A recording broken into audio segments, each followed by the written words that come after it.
السلام عليكم ورحمة الله وبركاته أعزائي المشتركين في قناة الدكتور مع الدكتور خليفة مختار خليفة أخصائي الكبد والجهاز الهضمي والحميات. النهاردة حبيت أديكم معلومة بسيطة ومعلومة سريعة عن المريض اللي بيعاني من كذا حاجة كده في بعض نعمل له إيه؟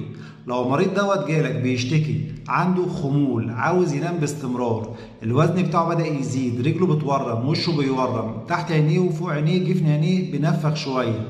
المريض دوت عنده برودة، حاسس دايما ان هو بردان على الرغم ان الجو حر.